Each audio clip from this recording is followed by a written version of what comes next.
அடுத்தது கடகம்.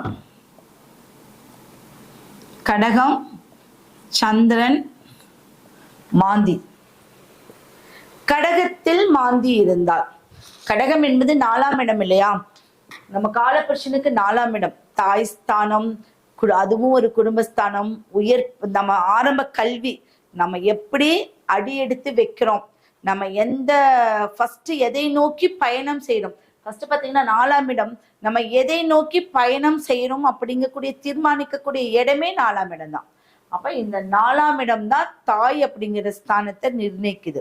அங்க குரு பகவான் என்ன இருக்கான்னா, ஒரு குழந்தை எப்படி படிக்கும், எந்த மாதிரி ஒரு சூழ்நிலையில இருக்கும், அவங்க அப்பா தொழில கொண்டு வருவாங்களா, அப்பா வழியில வருவாங்களா, இப்படி எல்லாத்தையும் நிர்ணயிக்கக்கூடியது கடகம். அது 4ஆம் இடம். அப்ப இந்த கடகத்தில் மாந்தி இருந்தால் என்ன அர்த்தம் அப்படின்னா, அது சந்திரனுடைய உச்சமான, சந்திரன் தன்னுடைய வீடு அப்படிங்கக்கூடிய அந்த கடகம். அப்ப அந்த இடத்துல மன அழுத்தம், அந்த கடகம் சந்திரனாவே மனம் ஒரு நிலையில் இருக்காது. எப்ப பாரு ப்ரெஷர், அவங்க அடிக்கடி ப்ரெஷர் டச் பண்ணணும். அப்ப அந்த ப்ரெஷர் அவங்களுக்கு அதிகமாக இருக்கக்கூடிய ஒரு அமைப்பை கொடுக்கும், மன அழுத்தத்தை கொடுக்கும். தாய் தொடர்பான கவலை, எப்ப பாரு அம்மா பத்தி கவலைப்பட்டுட்டே இருப்பாங்க. ஐயோ அம்மாக்கு உடம்பு சரியில்லை, அம்மா என்கிட்ட நல்லா பேசல, அம்மா என்கிட்ட அன்பா இல்லை, ஒரு பராமரிப்பா அவங்க இல்லை, இப்படி அவங்கள பத்தின ஒரு கவலைகள் அவங்கக்கிட்ட இருந்துட்டே இருக்கும். இந்த கடகத்தில் மாந்தி இருந்தால் வீட்டு அமைதி குறையும். வீட்டு ஸ்தானம், வீடு எப்ப பாரு சண்டை சச்சரவு, பக்கத்து வீட்டுல சண்டை, எதிர்த்த வீட்டுல சண்டை, இல்ல அவங்களுக்குள்ளே சண்டை போட்டுக்குவாங்க. ஒரு இடத்துக்கு போகணும் அப்படின்னா நேரத்துல போக மாட்டாங்க, கால தாமதமா அந்த ஃபங்க்ஷனே முடிஞ்சிடும், அப்பதான் போவாங்க. அடுத்தது பாத்தீங்கன்னா அவங்க வீட்டுல சாப்பிட்றதுக்குள்ள நிறைய பிரச்சனைகள் வரும். அப்ப இந்த பிரச்சனைகள்ல இருந்து விடுபடணும் அப்படின்னா கண்டிப்பா நான் சொல்ற பரிகாரத்தை நீங்க செய்யணும். அப்போ கடகத்தில் மாந்தி இருந்தால் அடிக்கடி உடல்நிலையும் பாதிக்கும். உடல்நிலை எப்படி பாதிக்கும் அப்படின்னா, கழுத்து வலி, தலைவலி, நீர் சம்பந்தப்பட்ட பிரச்சனை, இது எல்லாமே அவங்களுக்கு உண்டு பண்ணிட்டே இருக்கும். அப்ப இதுக்கு பாத்தீங்கன்னா திங்கக்கிழமையில பால் அபிஷேகம், திங்கக்கிழமையில அம்மனுக்கு போய் பால் அபிஷேகம் பண்ணுங்க, அது ஒரு வழிமுறை. திங்கக்கிழமை அப்படின்னா சந்திரனுடைய நாள், அந்த நாள்ல அம்மனுக்கு ஒரு பால் அபிஷேகம் பண்ணும்போது, பால் என்பது பாலாறு செல்வம். நான் நிறைய சேனல்ல சொல்லியிருக்கேன்.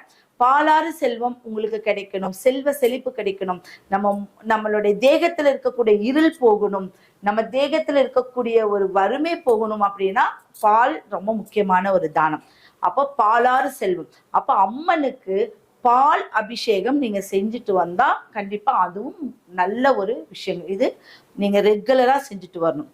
அது போக கடகத்தில் மாந்தி இருந்தால் பூச நட்சத்திரம், ஒவ்வொரு நட்சத்திரத்தை சொல்லியிருக்கேன், அந்த நட்சத்திரத்தை தெளிவா எழுதி வச்சுக்கோங்க. கடகத்துல பூசம் தான் ரொம்ப வலிமையான ஒரு நட்சத்திரம். இந்த பூச நட்சத்திரத்தில் அரச மரத்துக்கு அடியில ஒரு பிள்ளையார் இருப்பார். ஏதாவது ஒரு இடத்துல, உங்க வீட்டு அருகாமையிலையோ கொஞ்சம் பக்கத்துலயோ, கண்டிப்பா எந்தெந்த இடத்துல யார் இருக்காங்களோ அந்த இடத்துக்கு பக்கத்தால அரச மரத்தடியில ஒரு பிள்ளையார் இருந்துட்டே இருப்பார். அப்போ இந்த கடகத்தில் மாந்தி இருந்தால் பூச நட்சத்திரத்தை அன்னைக்கு அரச மரத்துக்கு அடியில இருக்கக்கூடிய பிள்ளையாருக்கு 5 நெய் தீபம் ஏற்றி வர வேண்டும்.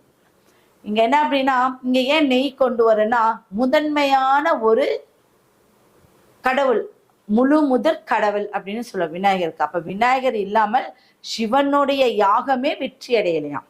அப்போ விநாயகருக்கு அவ்வளவு பலம் அதிகம். அப்ப இந்த கடகத்தில் மாந்தி இருந்தால் பூச நட்சத்திரத்துல 5 விளக்கு, அரச மரத்துக்கு அடியில் இருக்கக்கூடிய விநாயகருக்கு 5 நெய் விளக்கு ஏற்றி வர வேண்டும். இது 6 மாத காலம் தொடர்ந்து செய்யணும். இந்த 6ங்கிறது கண்டிப்பா நீங்க செஞ்சே ஆகணும். இந்த 6 மாத காலத்துல உங்களுக்கு எல்லா நல்லதும் நடந்ததுக்கு அப்புறமா நீங்க தொடர்ந்து செய்யறேன் அப்படின்னா அது உங்கள் விருப்பம். வாழ்க்கையில வெற்றி அடையக்கூடியவங்க தொடர்ந்து செய்யலாம். புரியுதுங்களா? இதை செஞ்சுட்டு வந்தா இந்த தோஷத்திலிருந்து கண்டிப்பாக விடுபட முடியும்.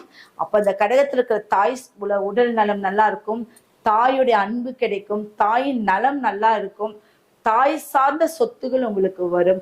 4ஆம் இடம் அப்படிங்கிறது வண்டி வாகனம், இது எல்லாமே அனுபவிக்கக்கூடிய யோகம் உங்களுக்கு உண்டு பண்ணும். நம்ம அடுத்ததுக்கு போயிடலாங்களா? எல்லாருமே சூப்பரா இருக்கு மேடம், நல்லா இருக்கு, உங்க ப்ரோக்ராம் ரொம்ப பிடிச்சிருக்குலாம் போட்டிருக்காங்க. இது பாருங்க, பயங்கரமான கமெண்ட். அப்படிங்களா சார்?